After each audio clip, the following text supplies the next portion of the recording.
put words down on your screen. So that process was great because here I was, checking things out, looking at facts, and at the same time, I could keep it in a certain word format.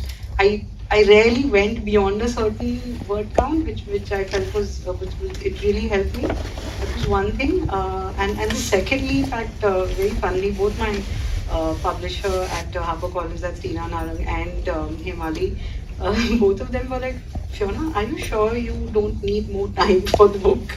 Because I work with very tight deadlines and I prefer it like that.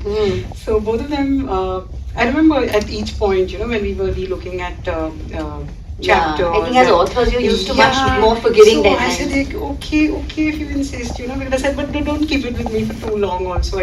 I'm fine, with that. So yes, but coming back to what you said, to be subjective, objective, how do you meet that middle path?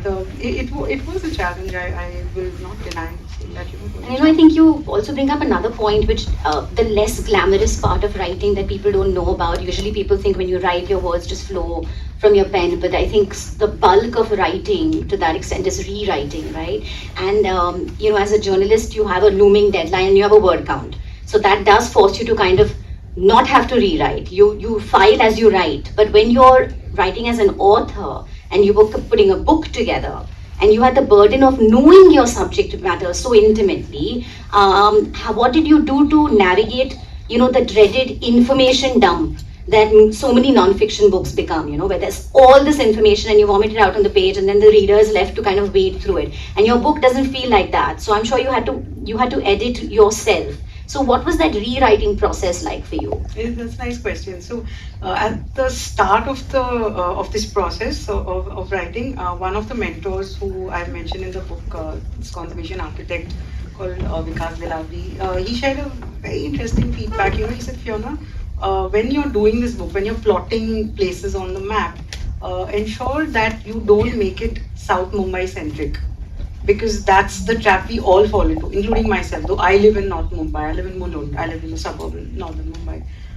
It's very tempting, because everything is there. You have the Gothic architecture, you have the Art Deco, you have all kinds of things, Indo-Saracenic, etc.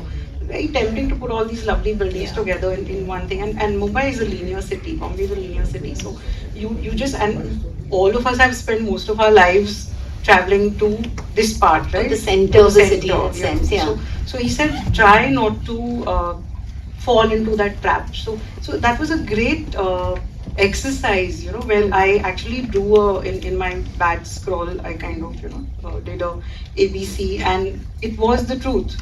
Everything sort of just clunked up right towards the bottom, the island city. And then I said, let it breathe. Let's move up north. And that's how I was able to ensure that I don't make it an info dump in many ways, because it could have gone down that road. Right. And I think also when you trim the fat, I'm sure that becomes a separate book on its own. Absolutely. So there are places like the Sanjay Gandhi National Park, I said S. So S and R are the two letters where I cheated wholesale. Like, I mean, it was, my editor was like, what are you doing? There are like 5 facts over here, But the point is that there was so much, and it was important to put it out there. It was important to take the book to other parts of the city, which otherwise, you don't find. You overlook.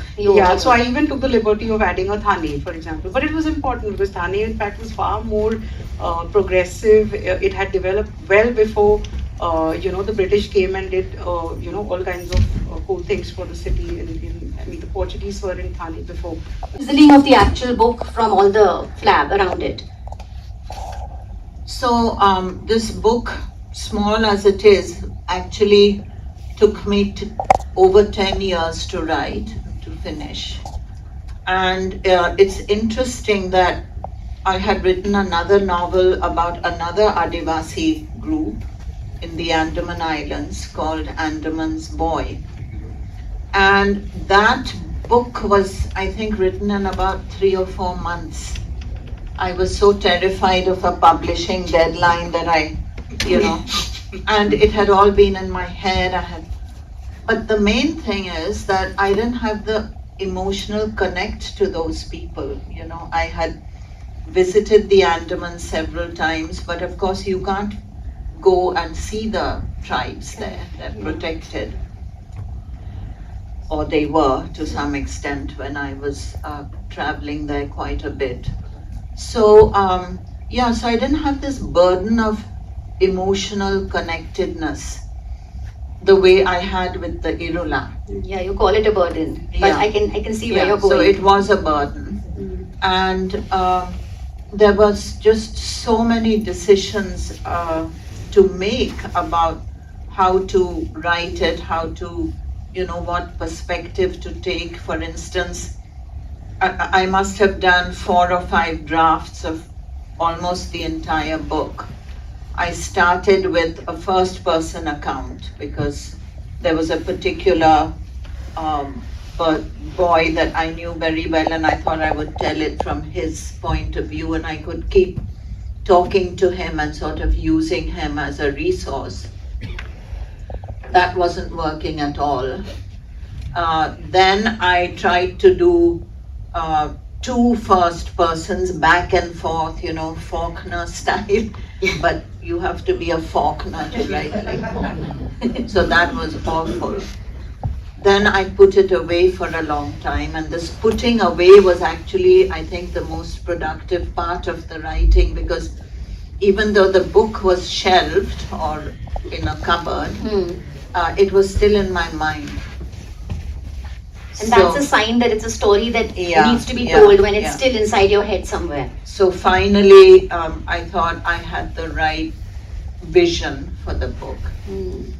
And of course, the other challenge was that I was skipping back and forth between fiction and non-fiction because, I had spent so much time with the Irulas. I knew a bit about them. But interestingly, what I realized, and probably, all you writers already know, but I relearned it, is that when you're writing a story, it doesn't always add to the strength of the story to bring in true facts from the outside. So, I don't know if I've made that very clear, but sometimes I would. So let me give you an example that at one point somebody is counting, 1, 2, 3, 4, and that's about all they could count in those days, so 5. And I added a line saying, which is as far as she could count, and it was true. But to put it in my story made it sound very kind of paternalistic and patronizing and stigmatizing and stereotyping. So I had to take it off. So that Straight Talk by G.N. Devi, followed by a conversation with Kamala Ganesh on the many histories of India. And if you also happen to share your experiences on social media, do remember to tag us with the hashtag